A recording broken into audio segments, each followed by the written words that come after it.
بسم اللہ الرحمن الرحیم۔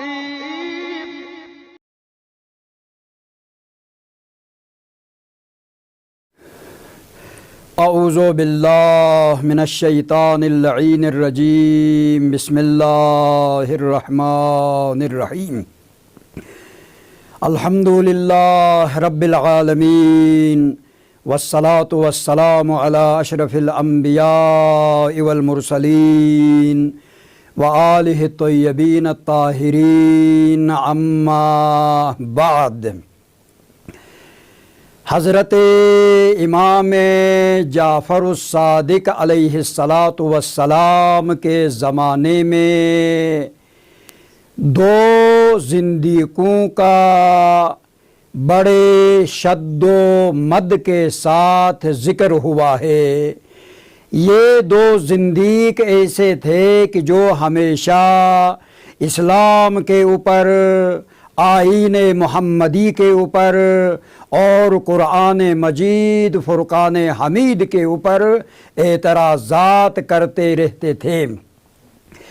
ابن مقفع تاریخ بتاتی ہے کہ وہ شخص تھے جو جب بھی حضرت امام جعفر الصادق علیہ السلام سے مناظرہ کر رہے ہوتے تھے یا کسی سوال کا جواب طلب کر رہے ہوتے تھے تو ظاہراً بڑے مطمئن ہو کر واپس جایا کرتے تھے، یعنی امام کی بات کو رد کرنے کی طاقت اس میں قطعاً نہیں تھی۔ اور ابن مقفع کے بارے میں آیا ہے کہ حضرت امام جعفر الصادق علیہ السلام سے بہت متاثر تھے۔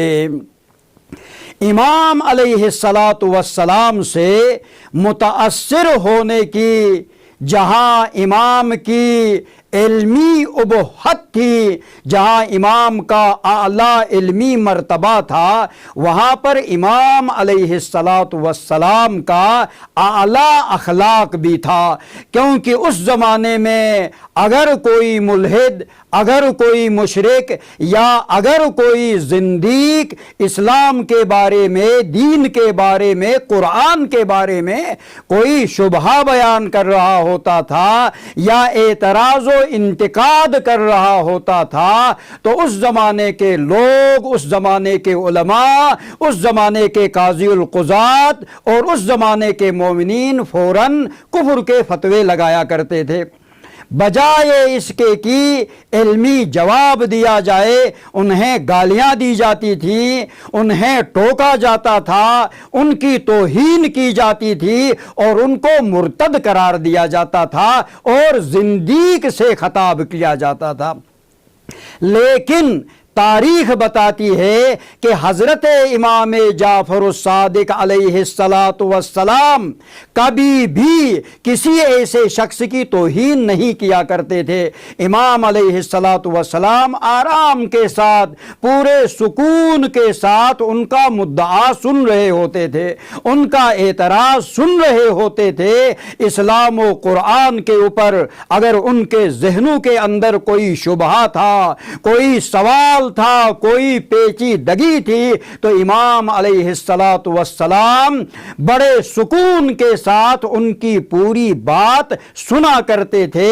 اس لیے یہ لوگ باوجود اس کے کہ اسلام کے دشمن تھے، زندیق تھے، لیکن امام کو چاہتے تھے، امام کے ماننے والے تھے۔ ظاہراً امام علیہ السلام کے اخلاق کریمہ کی وجہ سے، جیسے کہ ابن ابی الاوجاع باوجود اس کے کہ اسلام پہ اعتراضات کرتا تھا، قرآن پہ اعتراضات کرتا تھا، حضرت خاتم انبیاء کی رسالت پر بھی اعتراض کرتا تھا، لیکن تاریخ میں کہیں ایسا جملہ نظر نہیں آ رہا ہوتا ہے کہ ابن ابی الاوجاع جیسے زندیق نے حضرت خاتم انبیاء کی توہین کی ہو، پیغمبر اکرم کو برا کہا ہو، پیغمبر پر کوئی الزام لگایا ہو، یہ ثابت نہیں ہے۔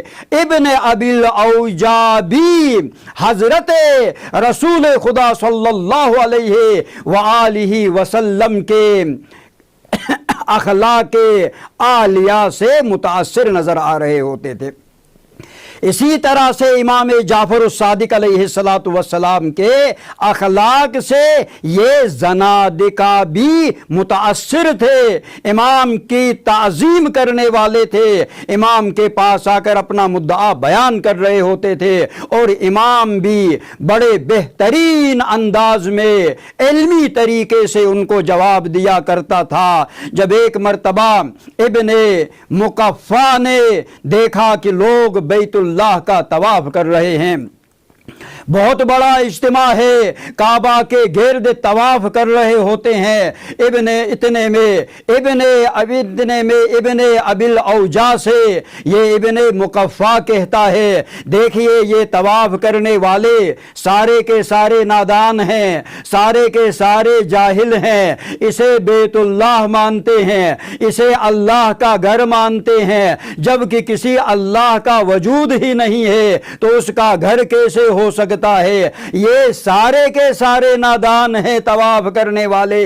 ہاں، ان کے درمیان ایک طواف کرنے والا ہے، وہ جو فلاں شخص نظر آ رہا ہوتا ہے یہ باعظمت انسان ہے، یہ با کرامت انسان ہے، یہ بہت بڑی محترم شخصیت ہے۔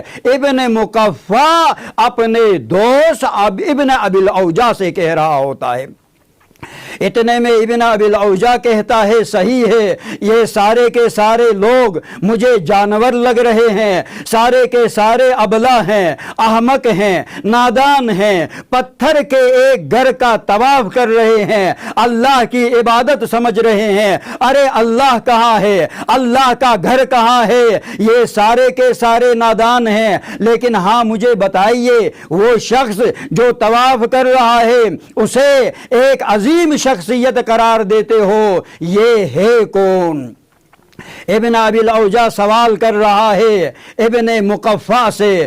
ابن مقفع جواب دیتا ہے، اسے جعفر الصادق کہتے ہیں، یہ شیعوں کا امام ہے، یہ حضرت محمد کے چھٹے جانشین ہیں، یہ چھٹے امام ہیں۔ اتنے میں ابن ابل اوجا کہتا ہے، اے میرے دوست ابن مقفع، اجازت دے دیجئے، میں ان سے بات کرنا چاہتا ہوں، میرے ذہن میں کچھ سوالات ہیں، میں دہرانا چاہتا ہوں، میرے ذہن کے اندر کچھ شبہات ہیں، میں ان پر مباحثہ کرنا چاہتا ہوں، میں ان پر مناظرہ کرنا چاہتا ہوں۔ اتنے میں ابن مقفع ابن ابل اوجا سے کہتا ہے، نہیں نہیں، آپ ان کے پاس نہ چلے جائیے، وہ بہت بڑی علمی شخصیت ہے، ان کے ساتھ تم مناظرہ نہیں کر سکتے، ان کے ساتھ مباحثہ نہیں کر سکتے، اگر تم نے ان کے ساتھ مناظرہ و مباحثہ کیا یقیناً شکست و ناکامی تیری مقدر بن جائے گی،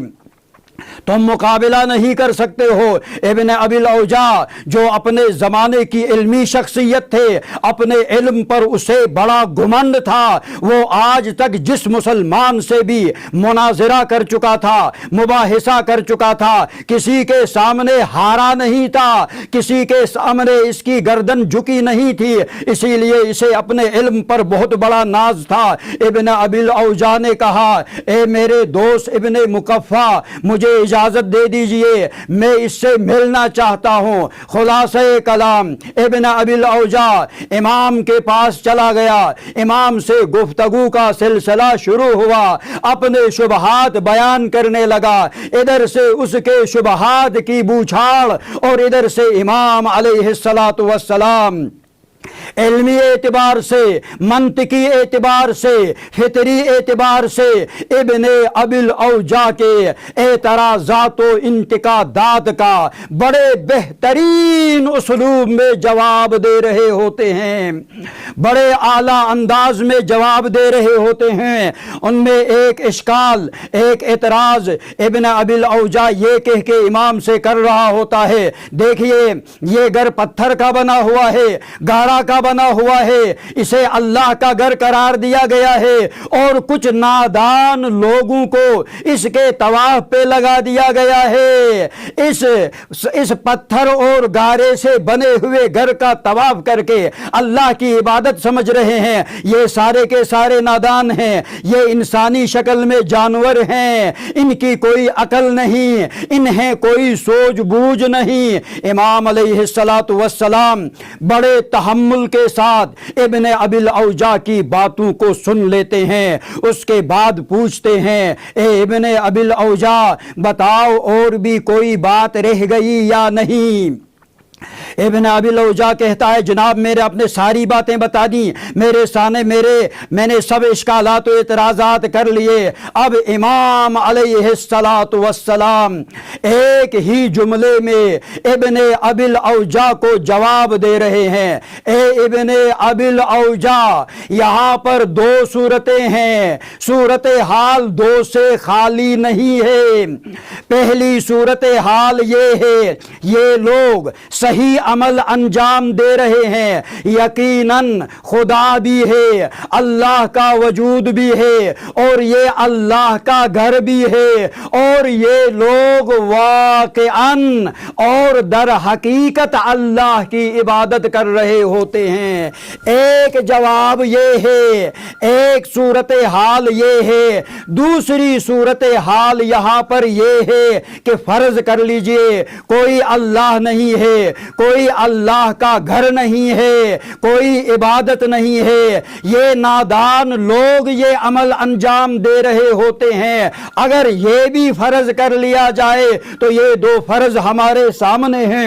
اے ابن ابی الاوجاع دیکھ لیجئے، اگر یہ لوگ اپنے عبادت میں سچے ہیں، واقعاً اللہ موجود ہے، یہ اللہ کا گھر ہے، اگر اسی پر عقیدہ ہے، کل قیامت کے دن واقعاً حقیقت واضح ہو جائے، اس وقت یہ لوگ فائدے میں رہیں گے اور تم نقصان میں رہو گے۔ اگر پہلی صورت کو مد نظر رکھا جائے وہ فائدے میں رہیں گے، تم نقصان میں رہو گے، اور اگر دوسرا فرضیہ ہم قبول کریں، فرض کر لیجئے مثال کے طور پر اللہ کا وجود بھی نہیں ہے، کعبہ بھی حقیقی نہیں ہے، اس کی عبادت بھی درست نہیں ہے، بالفرض اسے تسلیم کر لیا جائے اور کل اس کی واقعیت بھی نہ ہو، مسلمانوں نے کوئی ضرر نہیں کر لیا۔ بہرحال ہر صورت میں تم خسارے میں ہو، مسلمان ضرر نہیں کر پائے گا۔ جب ابن ابی الاوجاع نے یہ باتیں سن لی، سمجھ گیا، واپس ابن مکفع کے پاس آتا ہے اور کہتا ہے یقیناً ایسا مناظرانہ جواب آج تک مجھے کسی نے نہیں دیا تھا، یہ واقعاً عظیم المرتبت شخصیت ہے، یہ ظاہراً شکل انسانی میں ہے لیکن انسان سے مافوق ہے، یہ ظاہراً ایک عام بشر ہے لیکن یقیناً میری نظر میں امام صادق فوق بشر ہے۔ وصلی اللہ علی محمد و آل محمد۔